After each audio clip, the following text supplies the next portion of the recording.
Bienvenue au Bulletin des régions, une émission réalisée grâce à la collaboration de 20 télévisions communautaires associées à Cogeco.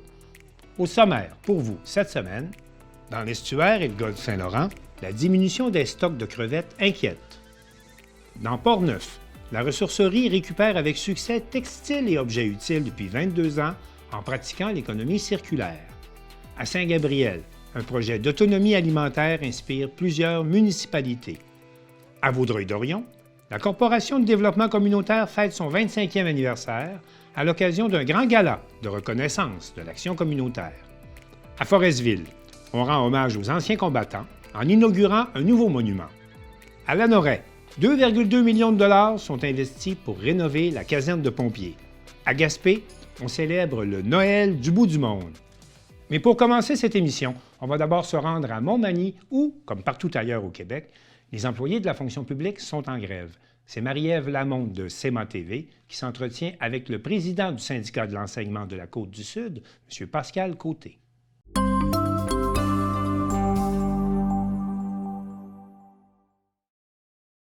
Mardi matin, vous avez certainement remarqué qu'il y avait près de 900 personnes et peut-être même plus du côté de Montmagny devant le centre de service scolaire de la Côte-du-Sud parce qu'il y avait débrayage, bien sûr, il y avait grève. Et pour en parler, on a avec nous Pascal Côté, il est président du syndicat de l'enseignement de la Côte-du-Sud. Êtes-vous satisfait de votre journée de débrayage? Tout à fait satisfait. On avait entre 900 et 1000 personnes, probablement plus près du 1000 personnes avec nous devant le centre de service scolaire. Donc, c'est un message fort qu'on envoie pour cette première journée du bloc de 3 jours qu'on a. C'est qui était ici ce matin? Ce matin, il y avait ici le personnel de soutien scolaire, il y avait les professionnels du centre de service scolaire, évidemment les enseignantes et les enseignants de la Côte-du-Sud. Qu'est-ce qui se passe présentement avec justement vos revendications? Bien, écoutez, malgré ce que Mme Lebel n'arrête pas de dire, qu'il n'y a pas de mouvement aux tables et que les syndicats ne font pas de mouvement aux tables, etc., bien, c'est totalement faux. À toutes les tables sectorielles, donc professionnels, enseignants, personnel de soutien, santé, il y a eu des dépôts sectoriels qui ont été recentrés, qui ont été déposés la semaine suivante, le 29 octobre, grosso modo. Donc, on fait des mouvements, sauf que la partie patronale ne veut discuter que de ses priorités, ne veulent absolument pas discuter des nôtres.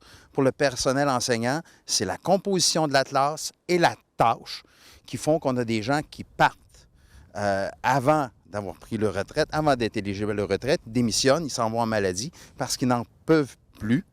L'autre élément aussi qui est à voir là-dedans, c'est toute la question de l'attraction et de la rétention du personnel. Rétention dans le sens que les gens partent, comme je vous le disais il y a quelques secondes, mais aussi l'attraction. Il n'y a plus de jeunes qui s'inscrivent dans les facultés d'éducation. Donc, il n'y a pas de relève ou pratiquement pas. Et ça, bien, pour nous, c'est un enjeu qui est majeur. Et c'est, comme je vous disais, composition de la classe et tâches qui sont les deux éléments principaux. Et la partie patronale ne veut tout simplement pas en discuter. Point final. Ce sont les revendications qu'on entend à la grandeur du Québec.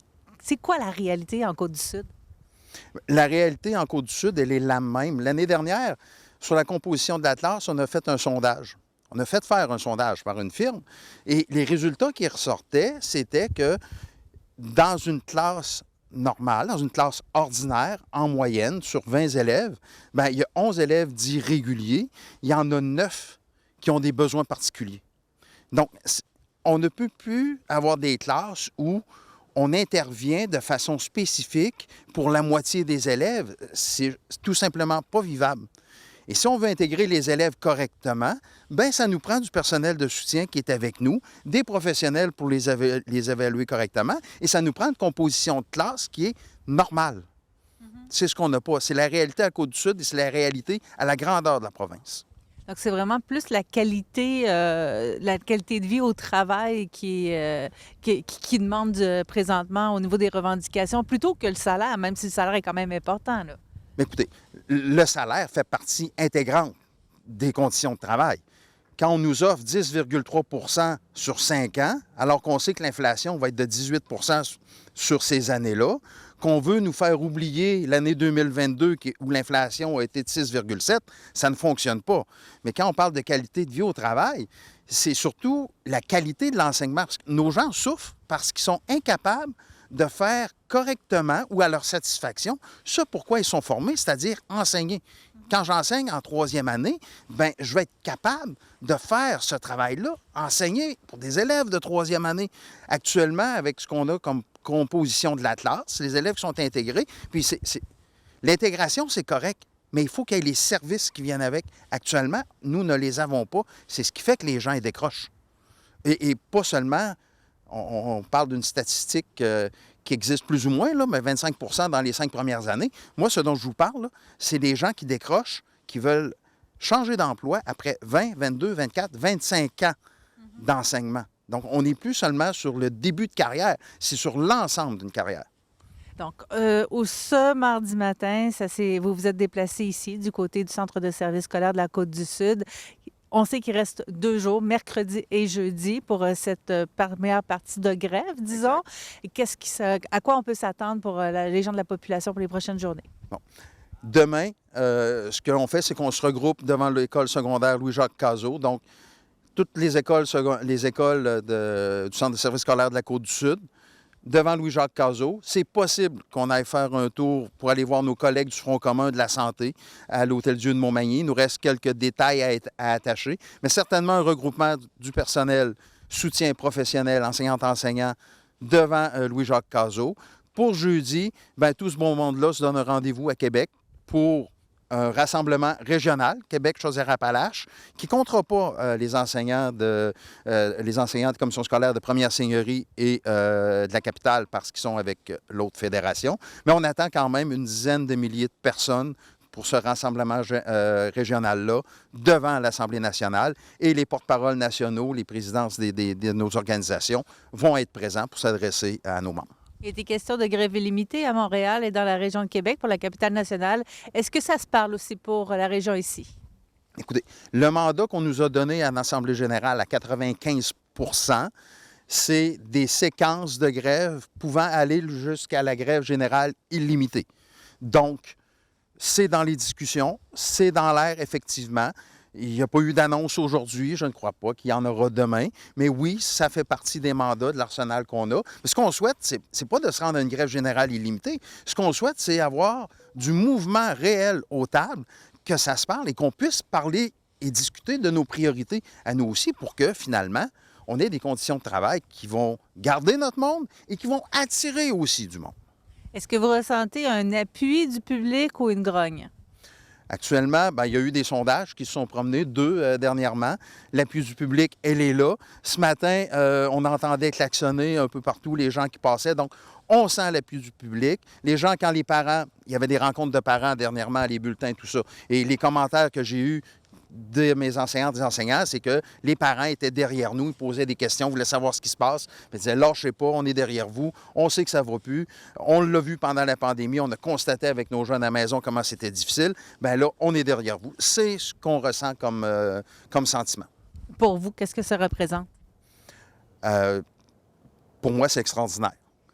D'avoir un rassemblement comme ça aujourd'hui, presque 1000 personnes, de sentir l'appui de la population en arrière, du personnel scolaire, en arrière aussi du personnel de la santé. Pour moi, c'est extraordinaire. C'est la seule façon où on pourra faire changer vraiment les choses pour le mieux, parce qu'en bout de course, si on est là dans l'enseignement, dans l'éducation, c'est pour les enfants qui sont là. Mais actuellement, le problème, ce qu'on n'arrête pas de dire, c'est que faire le travail pour lequel on est formé, on n'est plus capable. Donc, pour moi, c'est extraordinaire d'avoir la population derrière nous. Merci beaucoup, M. Côté. Alors, on discutait avec Pascal Côté, il est président du syndicat de l'enseignement de la Côte-du-Sud et on va continuer à suivre ça, bien sûr, pour vous.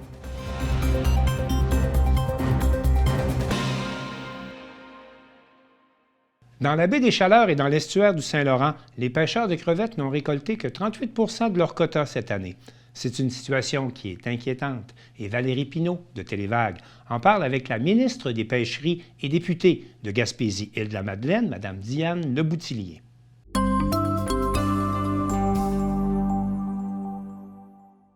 Récemment, les scientifiques sont arrivés à des conclusions assez préoccupantes concernant l'état des stocks des crevettes dans l'estuaire et le golfe du Saint-Laurent. Il y a eu seulement 38 % du quota qui a été pêché cette année. C'est quoi vos plans pour assurer l'avenir de l'industrie de la crevette au Québec? Ben écoutez, effectivement, depuis 2 ans, c'est pas quelque chose de nouveau là, au niveau du milieu parce que Mhm. depuis 2 ans, on savait là, qu'au niveau de la pêche à la crevette, ça se passait pas bien là, au niveau des pêcheurs. Puis on le voit avec les réchauffements climatiques aussi. Puis même cette année, au niveau du Golfe, ça s'est jamais autant réchauffé. Donc, on voit là que cette année, comme vous l'avez mentionné, on n'a pas pu attraper plus que 38 là, au niveau de la capture, au niveau de la crevette. Le Mhm. rapport a été déposé. Il y a des rencontres qui se font actuellement avec les pairs, des discussions qui vont avoir lieu. Puis comme je l'ai mentionné, au plus tard, d'ici fin janvier 2024, on OK. annoncera là, ce qui va se passer pour les prochains mois, la prochaine saison. OK. Le 14 novembre dernier, à Newport, vous avez fait une annonce importante pour soutenir l'industrie de la pêche. Pouvez-vous nous partager cette nouvelle? Oui, c'est avec le Fonds des pêches, on annonçait à Newport un 6 millions de dollars qui a été alloué à diverses entreprises en Gaspésie, aux îles de la Madeleine. On parle de la Côte-Nord, même au niveau des communautés autochtones. Donc, c'est vraiment le Fonds des pêches qui travaille pour vraiment projeter le secteur des pêches dans l'avenir. Fait qu'on va parler d'innovation, on va parler de comment on peut améliorer le bilan environnemental. On parle de recherche aussi sur éventuellement de nouvelles espèces dont on pourrait faire la capture, comme on l'a fait à l'époque pour le poisson de fond en se mobilisant tout le monde pour développer le homard. Donc, c'est des investissements qui sont importants pour la région, puis qui vont nous permettre aussi de nous positionner dans le futur. Puis, on était au Quai Newport où les travaux avaient débuté. Là aussi, on a besoin d'avoir des infrastructures qui sont résilientes. Et comme je disais, enfin, on annonçait, là, on voyait là, que le travail était commencé là, au niveau des quais Newport, Ouais. parce que là aussi, par rapport aux quais, au niveau des changements climatiques, le fait que les tempêtes sont plus grosses, le niveau des océans augmente, on se doit d'avoir là, des infrastructures qui vont pouvoir pérenniser là, notre secteur des pêches là, pour l'avenir. Fait que c'est du travail, c'est de l'économie. Puis, c'est sécurisant aussi là, de voir notre milieu parce qu'on sait à quel point les pêches sont importants là, en Gaspésie et aux îles de Madeleine. Et il est clair que vous appuyez l'industrie de la pêche, mais il est important de noter que votre gouvernement s'est engagé d'ici la fin de l'année à réformer l'assurance-emploi de manière à aider aussi les travailleurs saisonniers, dont ceux de l'industrie de la pêche. Est-ce que votre gouvernement va tenir sa promesse? Écoutez, au niveau de l'assurance-emploi, je peux vous dire que depuis 2015, on a fait des grosses modifications dans l'assurance-emploi. On a aboli la réforme Harper, ce qui a déjà été un plus pour la région. Puis actuellement, dans les discussions, il y a eu des discussions qui se sont faites, mais je dois vous dire aussi que dans l'ensemble du territoire gaspésien, aux îles de la Madeleine, nous sommes aussi en pénurie de main-d'œuvre. Donc, il y a du travail qui se fait. Moi, j'ai eu des rencontres aussi avec les gens des syndicats. Donc, on continue d'être prêts avec le milieu. Mais je veux vraiment, là, comme je le mentionne, on a aussi des pénuries de main-d'œuvre. Donc, qu'est-ce qu'on peut faire pour améliorer le système? Pour faire en sorte qu'on puisse répondre au développement économique de la région. Parce que ça aussi, on le voit, là. Moi, là, à tous les ans. Puis les gens le voient, là, des restaurants qui ne sont pas capables de trouver des gens pour travailler, qui doivent couper dans leurs heures. Puis ça nuit au développement économique de la région. Donc, il y a un gros travail qui doit se faire. Puis pour ça, on va avoir besoin de tout le monde. Il en va pour moi là, de l'avenir de la région.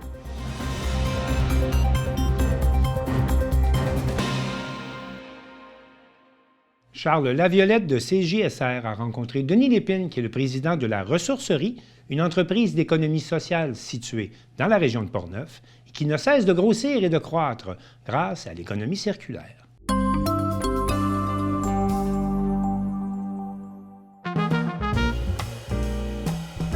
Pour Pour poursuivre sa mission sociale et environnementale, la ressourcerie de Portneuf a réalisé dans les dernières années plusieurs projets lui permettant d'étendre ses services et qui représentent des investissements de 260 000 $.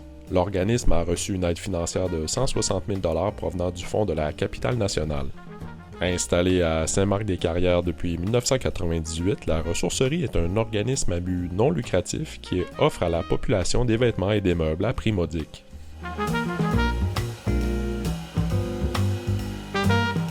Je suis Denis Lépine, président de la ressourcerie de Portneuf depuis près de 22 ans maintenant. La ressourcerie de Portneuf est une entreprise d'économie sociale. Nous avons des employés. Le but original, c'est de créer d'emplois. C'est ce qui a été fait avec le temps aussi. Et nous avons près de 7 à 8 bénévoles qui viennent nous aider, un très bon conseil d'administration qui nous appuie, puis une population qui fait qu'on a une réussite terrible, régionale. La mission, c'est de récupérer le textile et de le remettre en vente. Autrement dit, ça fait une partie de l'économie circulaire, qui est très, très en mode aujourd'hui. Fait que le but premier, c'est de faire ça. Suite à ça, on s'est entendu avec les autres ressourceries justement pour récupérer le linge de surplus pour, comme on a vu tantôt, envoyer en exportation dans les vannes. Ça fait partie de la mission aussi. Plus de 14 remorques par année s'en vont à l'exportation.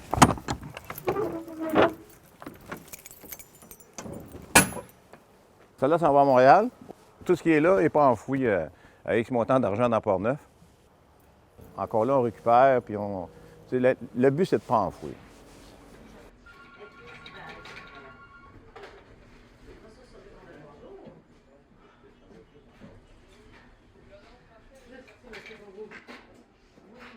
Avec le temps, la ressourcerie s'est agrandie. Il y a besoin de beaucoup d'espace. Nous avons fait la première acquisition. Il y avait une maison ici en avant. C'était l'ancienne maison où il y avait les téléphones de Saint-Marc-des-Carrières. C'était la première que nous avons achetée, que nous avons enlevée. Ensuite, nous avons fait l'achat ici de Mme Fizette, M. Fizette. Il y avait une maison ici aussi qui est partie l'an passé. Et la dernière acquisition que nous avons faite, c'est la dernière maison au fond avec le garage. Et nous avons fait enlever la démolition, ce qui fait que présentement, en fait, terrain, la ressourcerie de Portneuf est pour longtemps bien installée. On en est venu à l'idée de poser une clôture comme ça qui fait le tour du terrain, que nous ouvrons un peu les fins de semaine quand même pour que les gens puissent faire des dépôts.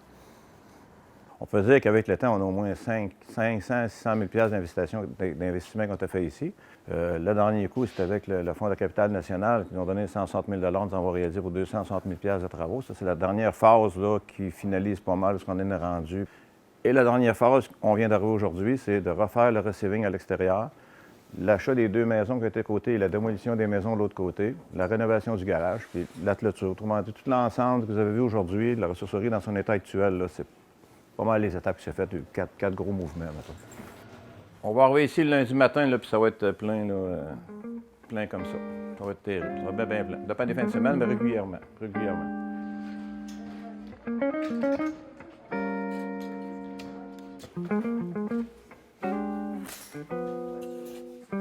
À l'origine de tout, là, 20 ans, c'est un atelier de couture qui était supposé être fait là, dans l'autre local. On l'a gardé. Présentement, on a des bénévoles, tu vas le voir tantôt. Mme Claire, c'est elle qui fait le bénévolat 2 jours semaine à la ressourcerie. À l'origine, il y avait peut-être, moi je dirais, 80 du matériel qui était appauvri. C'était pas beau. Aujourd'hui, tout ce qu'on ramasse de partout, qui tombe dans les chutes, je peux vous dire que 20 du matériel arrive avec le prix après qui n'a jamais été mis. Là. Moi, c'est le travail colossal des gens font. Des fois, ils vont dire qu'ils gaspillent, mais ils ne gaspillent pas, ils le ramènent ici. T'sais. Les gens partent de partout. Moi, c'est ça qui me merveille le plus, c'est de voir les gens où vous venez de haut, telle place, là, puis venez porter ça ici. C'est quelque chose là, quand vous pensez à ça. Fait que la population, ça a rentré. Ça n'a bien pas pris 20 ans, mais avec le temps, c'est dans la culture. Puis on ne peut plus passer à côté de ça. Ici, c'est l'atelier de réparation. Avec le temps, on a réussi à avoir une personne qui est à la retraite qui vient travailler 3 jours semaine, 4 jours semaine. Puis on fait le nettoyage et les réparations légères, naturellement. C'est sûr que pour une laveuse sécheuse, pour un poêle, c'est très facile à faire de la rénovation. Les frigos, c'est pire un peu. Par contre, on fait le gros possible pour en vendre le plus qu'on peut. Les gens ont vraiment besoin, puis c'est un besoin qu'on comble là, assez bien. Là.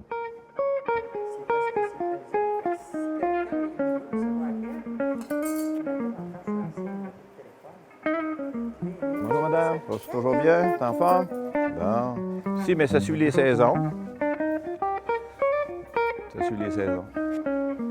Et je vais faire une prédiction, j'en fais pas souvent, on manquera jamais de sapin de Noël. On en vend 75 à 80, puis il en vient, je dirais, 90 à chaque année. Fait que jamais on manquera de sapin de Noël. C'est un retour. Je serais curieux d'avoir un GPS dessus pour voir où vont nos sapins de Noël. On voudrait que ça perdure puis ça continue, mais j'ai l'impression que le mouvement est tellement grand là, que ça n'arrêtera pas. Là.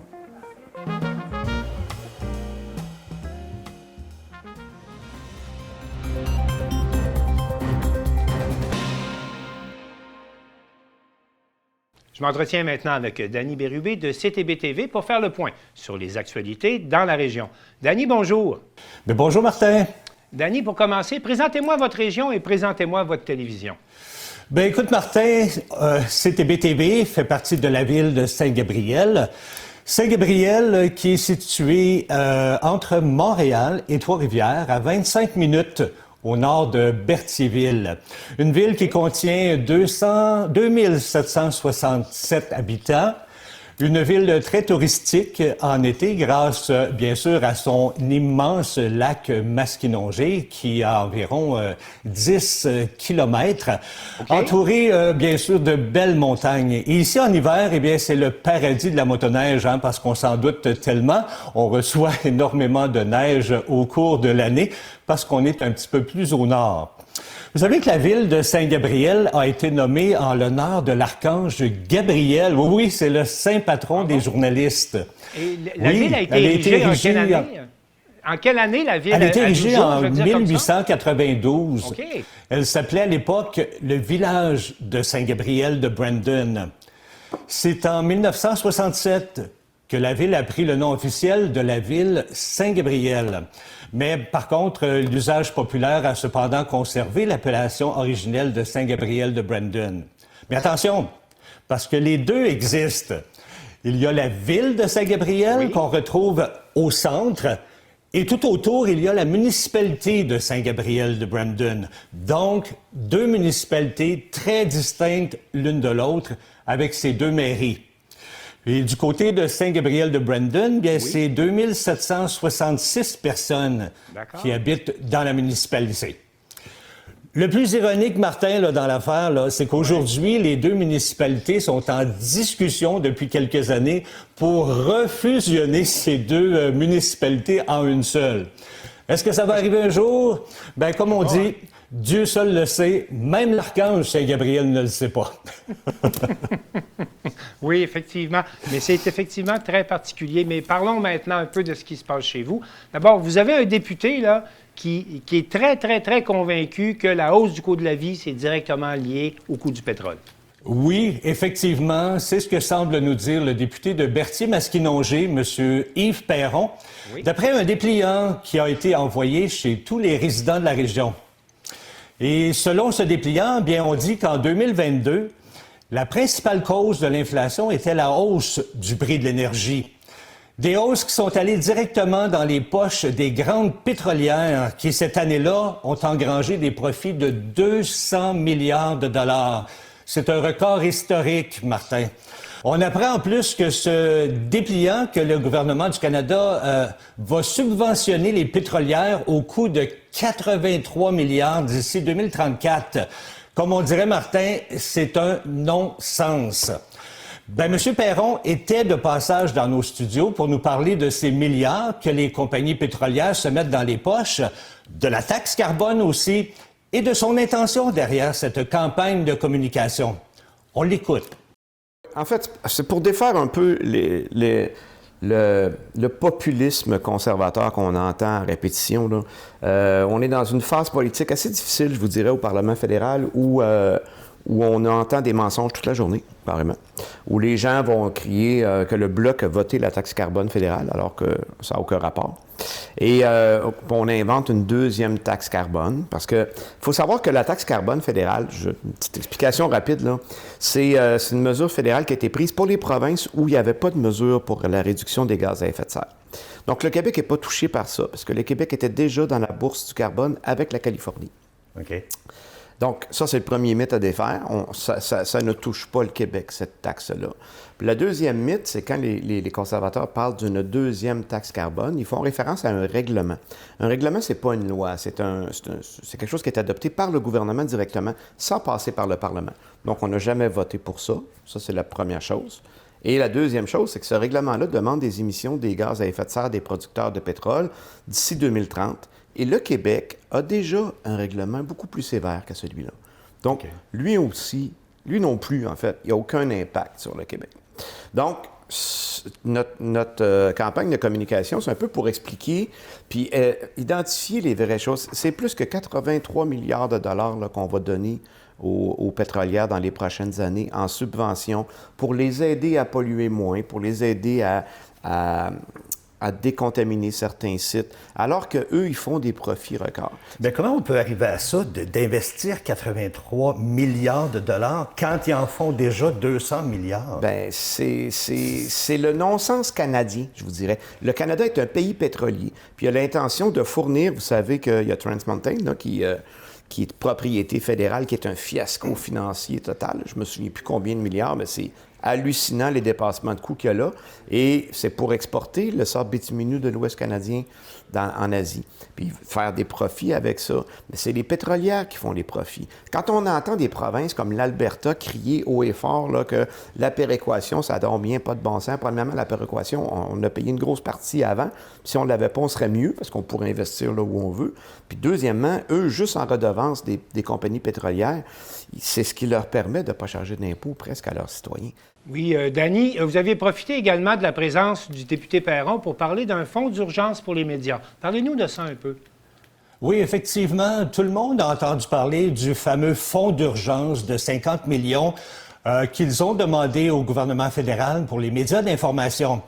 Mais moi, je lui ai demandé si les télévisions communautaires devraient-elles aussi faire partie de ce fonds d'urgence. Bien, voici ce qu'il a répondu. Ils doivent l'être. Ils doivent l'être dans la proportion qu'ils représentent dans le marché. Puis dans C-18, on prévoyait des mécanismes de discussion. Puis l'idée, c'est de...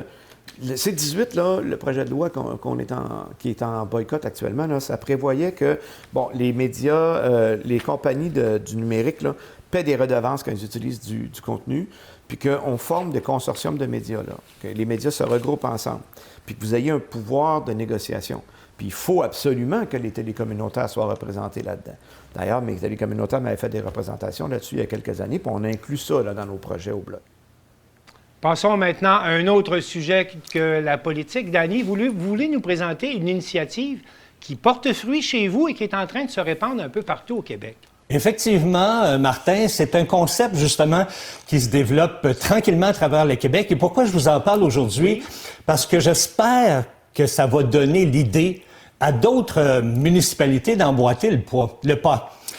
La municipalité de Saint-Damien a mis en place un comité citoyen pour démarrer un projet d'espace nourricier, tels que des jardins, des parcs et des forêts nourricières.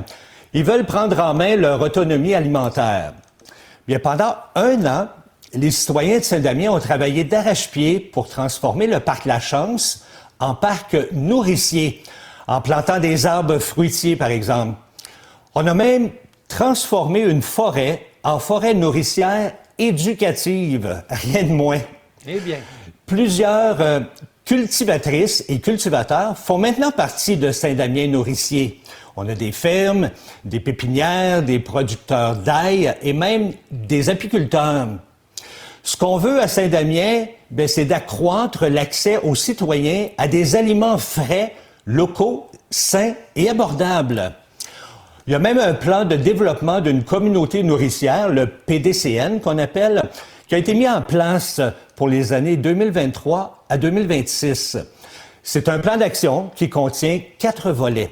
Le premier volet consiste à faire connaître et à commencer à développer le projet nourricier. Oui. Ça, c'est déjà en cours présentement. Le volet numéro 2, sera la lutte au gaspillage et la valorisation des aliments non récoltés. Par la suite, on va s'attaquer au soutien des entreprises agroalimentaires dans le 3e volet pour terminer par la mise en œuvre et le suivi du plan d'action dans le volet numéro 4.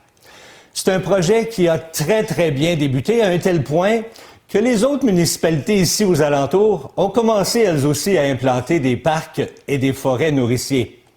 Et c'est pas tout, hein? On aurait même commencé à implanter des serres nourricières individuelles sur le territoire. On veut étendre la saison et augmenter la production alimentaire. C'est un très, très beau projet qui, en plus, réduit l'empreinte écologique du système alimentaire en diminuant le gaspillage. Et vous pensez que ça peut faire tache d'huile en ce sens que d'autres municipalités au Québec vont emboîter le pas? Bien, je l'espère beaucoup parce que c'est une belle initiative. Puis on a déjà ici dans la région au moins 3 à 4 municipalités qui ont entamé le pas au projet. Alors c'est pour ça que je voulais vous en parler aujourd'hui pour que les gens du Québec, que les municipalités puissent voir ce qui se passe et emboîter justement le pas à ce beau projet. On va maintenant passer au volet sportif de notre tournée des actualités chez vous, parce que la boxe, ça se développe chez vous, et puis vous avez même eu votre premier gala de boxe là, qui a eu lieu dernièrement. Eh oui, une première dans la région. Oui. Ben oui. C'est le club de boxe de Saint-Gabriel qui a ouvert ses portes en début du mois de janvier 2023. Qui a offert son tout premier gala de boxe seulement 10 mois après son ouverture. Oui. Et ça, c'est grâce à son entraîneur-chef, Stéphane Marquis. Stéphane qui avait son propre club de boxe sur la rive-sud de Montréal pendant au moins une quinzaine d'années, mais qui a décidé de le vendre pour prendre sa retraite et venir s'établir ici, à la campagne. Eh bien, une retraite qui aura été de courte durée, car la passion du sport l'a tout simplement ramené à la boxe. Danny, pardonnez-moi, Danny, oui. Il y a eu beaucoup de participants comme tel à votre gala de boxe. Là. C'est une première. Oh, mon Dieu, il y a oui. une école de boxe, puis là, on fait un gala. Comment ça s'est passé? Écoute, ça s'est très, très bien passé. On s'attendait pas d'avoir autant de personnes pour venir voir ce fameux gala.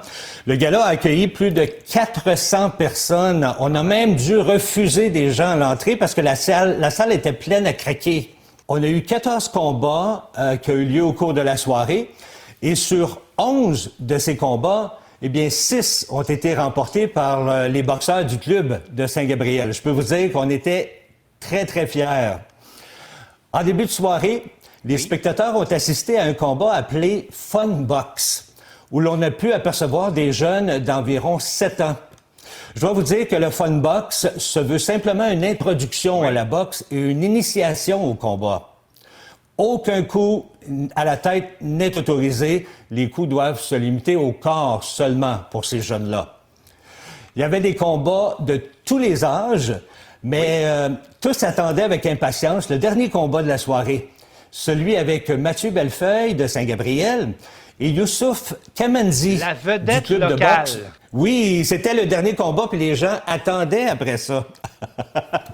Mais malheureusement, le boxeur du club de Trois-Rivières était de calibre, on peut dire, un peu plus supérieur que Mathieu. Fait que Mathieu, malgré tous ses efforts, a perdu son combat.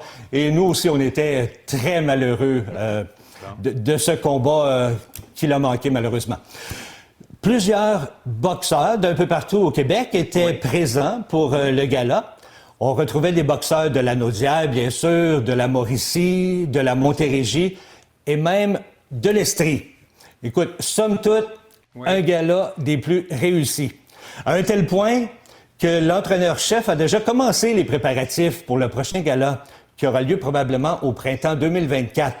On envisage même d'utiliser l'aréna de Saint-Gabriel afin d'accueillir un plus grand nombre de spectateurs. Alors, ça sera à ne pas manquer. Et Danny Bérubé, on ne doute pas que vous serez également là pour nous rapporter ces événements. Et je vous remercie d'avoir pris le temps de faire le tour des actualités et saluons toute l'équipe de CTB-TV. Merci beaucoup. Merci à vous.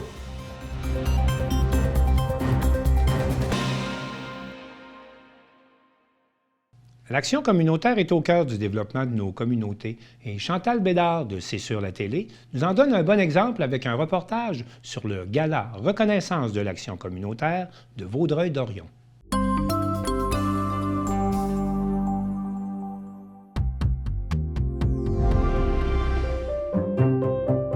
La Corporation de développement communautaire de Vaudreuil-Soulanges célébrait le 3 novembre dernier son 25e anniversaire de fondation. Cette soirée de gala des plus festives soulignait l'apport du secteur communautaire et de l'engagement de ses membres à travers les années dans la communauté. Donc, bonsoir à tous, je suis Sébastien Legault, le directeur général de la CDC de Vaudreuil-Soulanges. Je suis heureux de vous recevoir en aussi grand nombre. Pourquoi qu'on est fiers de fêter les 25 ans de la CDC? L'histoire de la CDC, c'est un peu l'histoire de la région parce qu'en 97, quand on y pense, on était 97 000 dans Vaudreuil-Soulanges. On est plus 165 000 et plus maintenant. Donc, on peut voir que le milieu communautaire a contribué largement au tissu social et à la croissance que la région a vécue. Donc, on souligne ce 25 ans-là, puis on réunit notre monde qui apprécie bien des occasions trop rares pour se mettre beau et avoir un peu de plaisir ensemble. Pourquoi c'est important, le milieu communautaire, pour vous? Important, c'est la base de tout. Je pense que c'est important de faire des dons de soi. C'est sûr, pour mettre tout le monde ensemble, c'est très bon. C'est le fond, en fait, du tissu social. C'est ce qui nous tient ensemble. L'action communautaire, ça se déploie puis ça aide plein de gens, plein de citoyens à tout niveau. C'est très important. Je pense qu'il joue un rôle primordial dans toute la communauté. Plus qu'important de reconnaître minimalement une fois par année le travail de ces centres-là. Parce qu'il faut souligner, le milieu communautaire a un impact direct dans plusieurs secteurs de la région. Dans tous les secteurs, je dirais. Puis ce qui est intéressant, c'est qu'il y a une partie de nos invités qui sont des partenaires du milieu municipal aussi. Et on voit de plus en plus que le milieu communautaire est sollicité pour organiser des camps de jour, faire des ateliers, des conférences, offrir des services. Donc, effectivement, on est dans tous les secteurs d'activité et on est de plus en plus nombreux aussi. On a à peu près 150 invités qui viennent de 44 organismes communautaires différents qui offrent des services dans Vaudreuil-Soulanges, donc que ce soit santé mentale, jeunesse, aînés, peu importe, transport, logement, on a tous les secteurs qui vont être réunis ce soir. C'est un immense plaisir, un très grand honneur pour moi d'être avec vous ce soir pour célébrer ce gala de la reconnaissance de l'action communautaire. Pourquoi c'est si important, le milieu communautaire, dans une région comme Vaudreuil-Soulanges? Bien, parce que le milieu communautaire, c'est un solage, c'est ce qui permet de rendre des services à la population, d'être près de la population. Pour nous, c'est essentiel de bien supporter le milieu communautaire. C'est le cœur de la région. C'est ça qui fait battre le cœur. Pour desservir la population vulnérable, c'est des beaux services à offrir. Sans les organismes communautaires, la société va s'effondrer parce qu'il n'y aura plus assez de ressources nulle part. On est les filets qui viennent remplir les vides. Puis en même temps, c'est des endroits qui sont, on pourrait dire, qui sont rafraîchissants sur l'intervention sociale. C'est une priorité nécessaire dans nos communautés et dans Vaudreuil-Soulanges et tout le Québec. C'est là qu'on développe, qu'on innove, qu'on développe des choses, fait que c'est important qu'on soit là. Avec très peu. On peut vraiment dire que le milieu communautaire, c'est l'ADN, c'est la force brute de notre région. Bravo, puis bonne soirée. Amusez-vous bien? Bien, merci. Puis dans la partie qui est intéressante à noter, c'est qu'il y a, oui, les organismes, mais il y a la télé communautaire qui, soulignons-le, parle constamment, souligne les bons coups de nos organismes, donc font de la promotion pour nous. Merci, c'est sur la télé.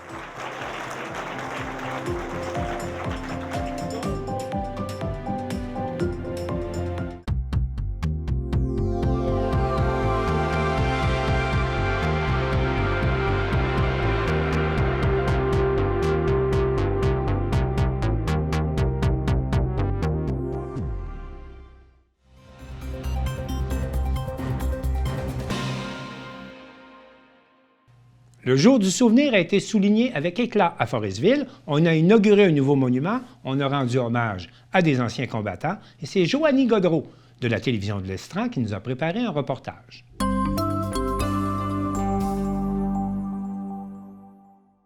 Le 11 novembre, lors du Jour du souvenir, la ville de Forestville a inauguré le tout nouveau monument érigé devant l'hôtel de ville pour honorer les anciens combattants de la région. Ce projet, dont les coûts s'élèvent à environ 4 000 $, se veut une façon de rendre hommage aux vétérans qui ont donné leur vie pour leur pays. C'est la première fois qu'une telle cérémonie est organisée à Forestville. Avant la pandémie, un hommage à Lionel Collin avait toutefois eu lieu au Columbarium. La mairesse Micheline Anctil a promis à la trentaine de personnes présentes qu'une cérémonie se tiendra chaque année, même jour, même heure, dans le parc du souvenir. Tous les ans, à partir de maintenant, une reconnaissance sera organisée pour une personne qui a contribué à la paix, la liberté et la justice. Une plaque commémorative sera apposée sur ce monument chaque année. Cette année, en plus de dévoiler le monument, la Ville et le Royal 22e Régiment ont commémoré le militaire Rémi Huard, originaire et résident de Forestville. Monsieur Huard s'est enrôlé dans les Forces armées canadiennes en 1983 à l'âge de 17 ans. 2 ans plus tard, il a été déployé à Chypre pour une durée de 6 mois. Son parcours lui a valu de nombreuses décorations. Le nouveau monument a vu le jour grâce à des partenaires financiers, soit la Légion royale canadienne et la MRC de la Haute-Côte-Nord, qui ont contribué au projet réalisé par la Ville de Forestville. Notons que le 11 novembre rappelle la fin de la Première Guerre mondiale et est une occasion de se souvenir de tous ceux qui ont défendu la nation. Le maître de cérémonie, Roch Girard, a d'ailleurs rappelé des souvenirs de guerre. Quelques 61 000 Canadiens ont été tués pendant le conflit ou peu après. De nombreux anciens combattants ont dû vivre avec des blessures physiques et psychologiques, a-t-il raconté, précisant que la Première Guerre mondiale a pris fin le 11 novembre 1918 à 11 heures.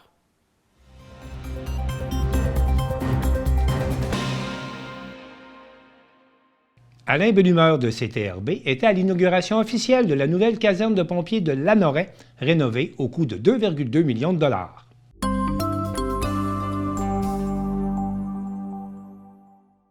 Oui, c'est une belle, je dirais, une belle acquisition.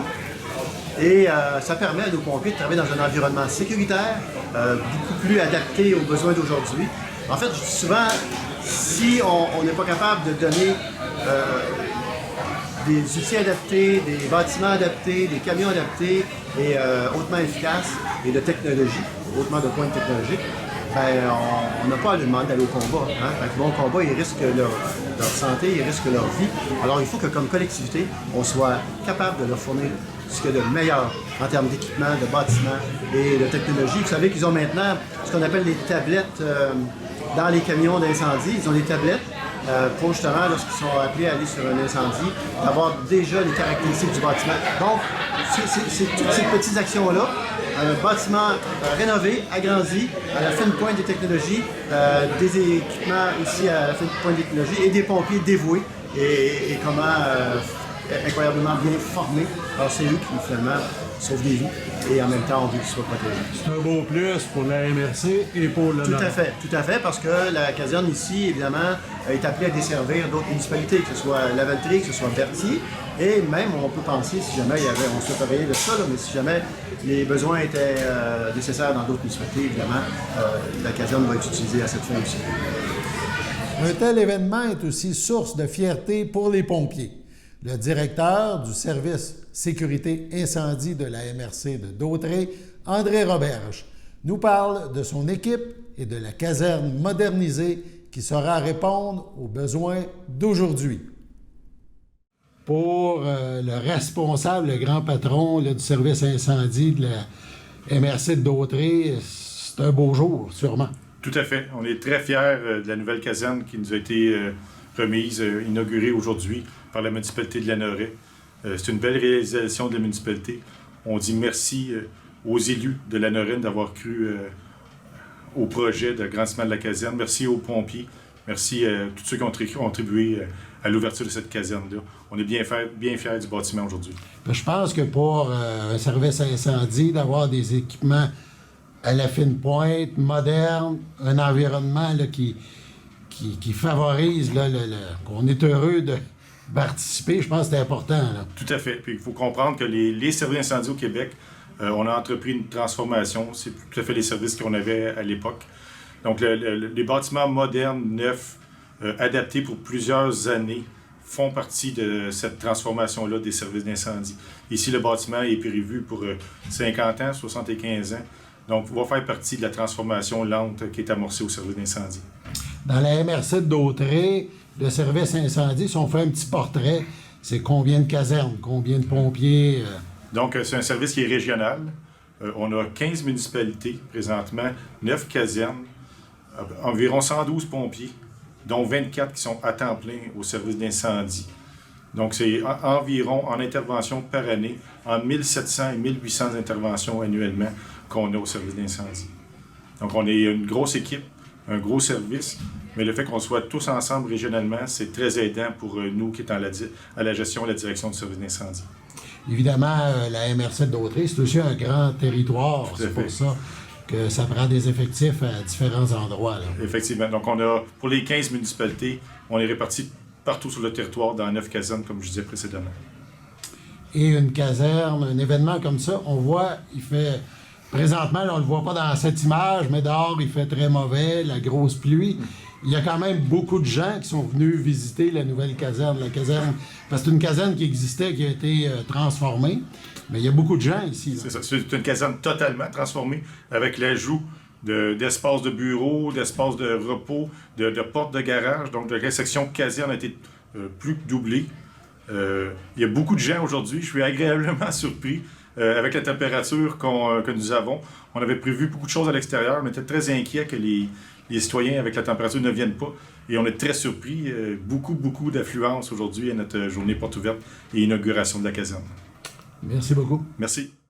Les visiteurs ont pu admirer la caserne, mise au goût du jour, agrandie, modernisée, discuter avec les pompiers présents, grimper à bord d'imposants camions de pompiers, se faire photographier avec la mascotte Charlot, le héros. Bref, petits et grands ont apprécié cette journée bien spéciale dans le cadre de cette semaine de la sécurité incendie, semaine ayant pour thème, en matière de sécurité incendie, le premier responsable, c'est toi.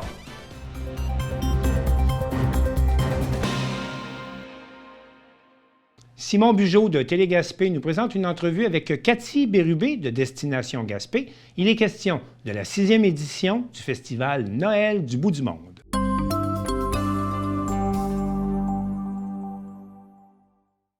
Aujourd'hui, à l'approche du temps des fêtes, nous recevons Cathy Bérubé, qui est la coordonnatrice à l'expérience des visiteurs pour Destination Gaspé. Bonjour Cathy. Bonjour Simon. Cathy, justement, le temps des fêtes, l'Halloween est passé, on regarde vers Noël qui approche et Destination Gaspé, depuis plusieurs années maintenant, organise le Noël du bout du monde. Oui, alors nous, ça a commencé en 2018, Noël du bout du monde. Ça n'avait pas l'ampleur que ça a maintenant, c'était un petit week-end. Cette année, on est sur 6 fins de semaine. C'est notre plus long Noël du bout du monde, donc on est super contents de ça. Ça a débuté en fait samedi dernier avec le spectacle de Nicolas Noël à la salle de spectacle. Et puis maintenant, Destination Gaspé est un organisme pour faire la promotion du tourisme. De quelle façon maintenant on prend en charge comme ça l'organisation de fêtes de Noël pour Gaspé? En fait, dans notre mission, on a d'attirer le tourisme. Et le tourisme, on pense souvent que c'est des gens qui viennent de loin, mais on a du tourisme de proximité et nous-mêmes, parfois, sommes touristes dans notre ville. Donc, le Noël du bout du monde, justement, on l'a créé comme un événement avec très, très varié pour aller chercher du tourisme de proximité. Si je te donne un exemple, au marché de Noël, bien, la moitié des exposants viennent de l'extérieur, viennent de la Baie-des-Chaleurs, de la Haute-Gaspésie. C'est du tourisme, ça, qui vont loger à Gaspé, manger dans les restaurants. Leurs familles viennent les visiter pendant le week-end. Fait que c'est vraiment directement relié à notre mission qui est d'attirer du tourisme ici. Mais là, on parle vraiment, comme je te dis, de tourisme de proximité. Là. Et qui est-ce qu'on aimerait voir apparaître là, dans les différents événements? La clientèle cible du Noël du bout du monde, quelle était? Bien, écoute, notre programmation est tellement variée qu'on touche vraiment toutes les clientèles. C'est certain qu'on a un volet beaucoup familial parce qu'on ne se cachera pas que Noël, c'est les enfants, beaucoup, tu sais. Donc, il y a beaucoup dans notre programmation d'activités pour les familles, pour les enfants. Mais comme je te disais, on a souper gastronomique, on a vraiment une grosse variété qui va aller toucher vraiment tous les types de clientèle. Là. Noël, c'est pour tout le monde, en fait, hein? Mais vraiment avec un petit... une petite parenthèse là, pour les familles et les enfants. Donc, ça a débuté il y a 6 ans, mais c'est comme un peu victime de son succès. On en veut plus, on veut le faire en plusieurs endroits.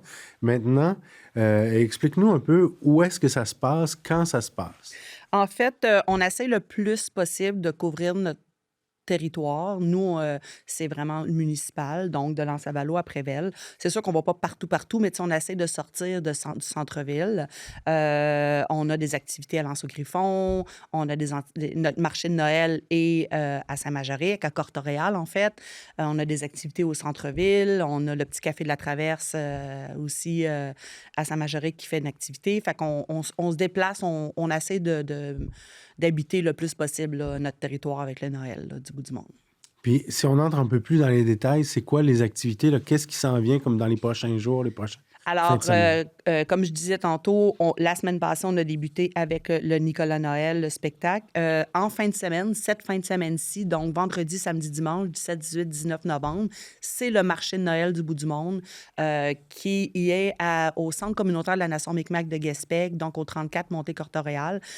Pour que les gens visualisent un peu c'est où il y avait anciennement le cinéparc.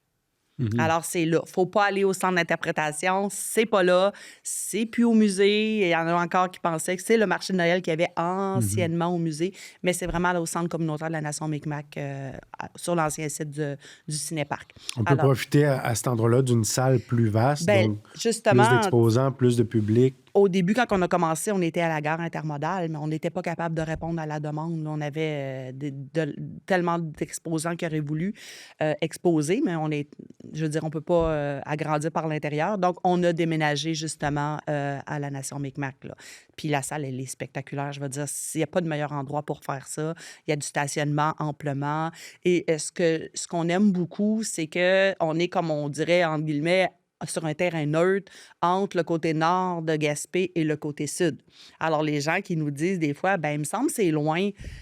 C'est loin pour qui? Parce que c'est la même distance quand on arrive de Dorlestown se rendre là que ceux qui arrivent, mettons, de Rivière-Nord ou L'Anse-au-Griffon au Cap-des-Rosiers pour se rendre là. Fait qu'on est vraiment en plein milieu de notre territoire de la ville de Gaspé. Ce qui est le fun aussi, c'est qu'on a quand même gagné une notoriété au niveau du marché de Noël, qu'on a une très belle variété d'exposants. Beaucoup font partie du circuit des arts de la Gaspésie.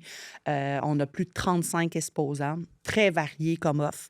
On a une offre gourmande aussi. Alors, on peut acheter des choses pour du sirop d'érable, des choses comme ça, de la bannique Micmac, et on peut manger sur place aussi. Fait que si jamais vous avez ben du magasinage à faire, on peut prendre un petit café, il y a un service de bar, puis un service de nourriture sur place. Super. Alors, on y invite tout le monde. Oui. Cathy, merci beaucoup. Merci, Simon. Gracias.